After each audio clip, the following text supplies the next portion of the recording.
Hello everyone. Today we will talk about how to fix or how to solve the problem of rotate on Google Maps. We click on settings. In this page you can click on apps, defaults, apps, app settings. When above you can search about Google Maps and you can click here.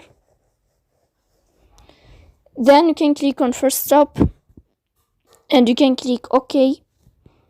After that you'll enter to storage. Here you can click clear cache. Don't click clear data because that can delete your account.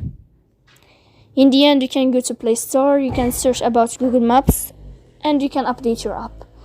So please don't forget to support us by like and subscribe.